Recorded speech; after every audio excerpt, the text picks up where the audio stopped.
ৰাজ্য চৰকাৰ বিভিন্ন বিভাগৰ অধীনত কৰ্মৰত নিয়মীয়া ঠিকাভিত্তিক কৰ্মচাৰী লগতে কৰ্মচাৰী শিক্ষক টিউটৰ অংগনবাড়ী আশা আৰু ৰন্ধনকৰ্মী সকলৰ বাবে গুৰুত্বপূৰ্ণ খবৰ আহিছে। কৰ্মচাৰীসকলৰ বাবে 6টাকৈ গুৰুত্বপূৰ্ণ আপডেট লৈ আহিছোঁ। সবিশেষ আপোনালোকক জনাব বিচাৰিছোঁ। ভিডিঅ'টো প্ৰথমৰ পৰা শেষলৈকে চাই থাকিব।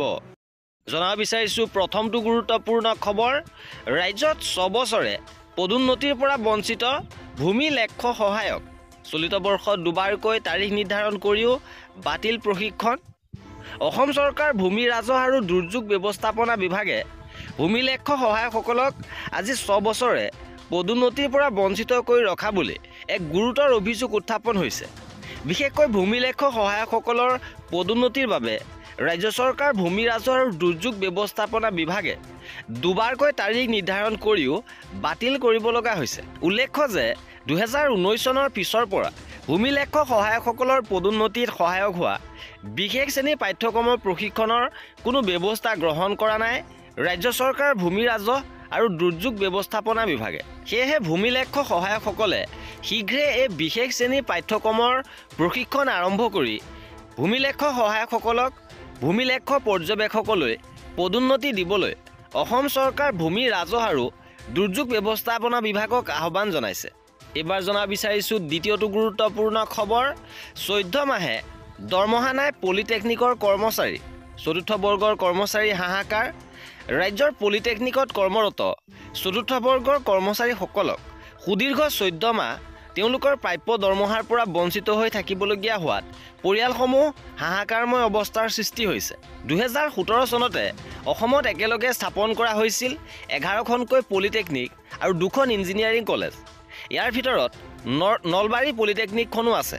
প্ৰায় 8 বছৰ এই শিক্ষা প্ৰতিষ্ঠানত বিভিন্ন ক্ষেত্ৰত উন্নতিৰ দিশত আগুৱাই গৈ আছে। পৰিতাপৰ কথা যে মাত্ৰ অৱহেলিত হৈ আছে চতুৰ্থ বৰ্গৰ কৰ্মচাৰীসকল। প্ৰাপ্য দৰমহা লাভৰ পৰা সুদীৰ্ঘ 14 মাহ বঞ্চিত হৈ থকাত চৰম আৰ্থিক সমস্যাৰ সন্মুখীন হৈছে। তথ্য মতে 2024 চনৰ জানুৱাৰী মাহৰ পৰা চলিত বছৰ ফেব্ৰুৱাৰী মাহলৈ প্ৰাপ্য মাহিলী দৰমহা অনাদায় হৈ আছে আৰু শীঘ্ৰে উক্ত 14 মাহৰ দৰমহা আদায় আৰু নিয়মীয়াকৰণৰ উপৰি পদসমূহৰ স্থায়ী সমাধান কৰিবলৈ সদৌ অসম চতুৰ্থ বৰ্গৰ পলিটেকনিক কৰ্মচাৰীসকলে চৰকাৰক দাবী জনাইছে। ইপিনে NHMৰ কৰ্মচাৰীসকলৰ কৰ্মবিৰতি অব্যাহত। চিকিৎসালয়ত চিকিৎসা সেৱা ব্যাহত হৈ পৰিছে। ৰোগীৰ হাহাকাৰ। চাকৰি নিয়মীয়াকৰণকে ধৰি নিজৰ প্ৰাপ্যৰ দাবীত অটল স্বাস্থ্যকৰ্মী। প্ৰান্তে প্ৰান্তে বিভিন্ন শ্লোগানেৰে ধৰ্ণা কাৰ্যসূচী ৰূপায়ণ হৈছে। চাকৰি নিয়মীয়াকৰণ, টাইম স্কেল প্ৰদান লগতে দৰমহা বৃদ্ধি, 7ম দৰমহা আয়োগৰ অধীনৰ সকলো সুবিধা প্ৰদানৰ বাবে তেওঁলোকে এই কৰ্মবিৰতি অব্যাহত ৰাখিছে। ইপিনে 8 মাৰ্চত কামৰূপ জিলা মাধ্যমিক শিক্ষক কৰ্মচাৰী সন্থাৰ অধিৱেশন অনুষ্ঠিত হ'ব। কামৰূপ জিলা মাধ্যমিক শিক্ষক আৰু কৰ্মচাৰী সন্থাৰ 4ৰ্থ দ্বিবাৰ্ষিক অধিৱেশনখন 8 মাৰ্চত ভাগৱতীপাৰাস্থিত মাধৱদেৱ হাইস্কুলত অনুষ্ঠিত হ'ব।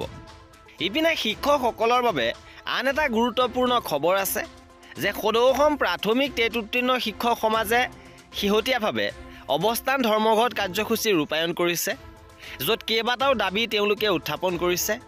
এই দাবীসমূহ হৈছে বেতন সুৰক্ষাসহ বিনা চৰ্তে নিয়মীয়াকৰণ কৰা, দুৰ্গম অঞ্চলত কৰ্মৰত সৰ্বশিক্ষাৰ অধীনস্থ শিক্ষকক বিশেষ ভাত্তা প্ৰদান কৰা, ত্ৰুটিপূৰ্ণ দৰমহা গাঁথনিৰ সংশোধন, দক্ষিণ শালমৰা জিলাৰ ঠিকাভিত্তিক শিক্ষকসকলক একক বদলীকৰণ আৰু বাকী থকা সকলো সৰ্বশিক্ষাৰ অধীনত কৰ্মৰত প্ৰাথমিক শিক্ষকসকলৰ বদলিৰ আবেদন শীঘ্ৰে নিষ্পত্তি কৰা, 10 বছৰ চাকৰিকাল পাৰ কৰা সকলো সৰ্বশিক্ষাৰ অধীনত কৰ্মৰত প্ৰাথমিক শিক্ষকসকলক MSCPS টাইম স্কেল প্ৰদান কৰা, সৰ্বশিক্ষাৰ অধীনত কৰ্মৰত প্ৰাথমিক শিক্ষকসকলৰ বাবে থকা ৰাজ্যপাল অনুমোদিত নিৰ্দেশনাৰ প্ৰতিটো দফা দাড়ি কমাসহ ৰূপায়ণ কৰা।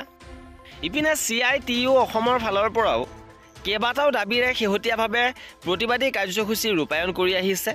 তেওঁলোকৰ দাবীসমূহৰ ভিতৰত আছে অতি শীঘ্ৰে ন্যূনতম মজুৰিৰ চৰকাৰী জাননী ঘোষণা কৰা, অংগনবাড়ী কৰ্মী সহায়িকা, আশা কৰ্মী, ৰন্ধন কৰ্মীক মুখ্যমন্ত্ৰীয়ে দিয়া প্ৰতিশ্ৰুতি অনুসৰি মাননি ধাৰ্য কৰক, শ্ৰমিক বিৰোধী শ্ৰম কোড বাতিল কৰক, ঠিকা শ্ৰমিকৰ মজুৰি বৃদ্ধিৰ জাননী অতি শীঘ্ৰে প্ৰকাশ কৰক। অসমৰ সকলো অদক্ষ শ্ৰমিকৰ দৈনিক মজুৰি 800 টকালৈকে ধাৰ্য কৰক। চাহ শ্ৰমিক আদিবাসী লোকক জনজাতিৰ মৰ্যাদা প্ৰদান কৰক। আৰু এই আছিল আজিৰ ভিডিঅ'টোত কৰ্মচাৰী আৰু পেঞ্চনাৰৰ সকলো খবৰ পাই থাকিবৰ বাবে আমাৰ চেনেলটো ছাবস্ক্ৰাইব কৰি ৰাখিব। ভিডিঅ'টো শেষৰলৈকে চোৱাৰ বাবে বহুত ধন্যবাদ।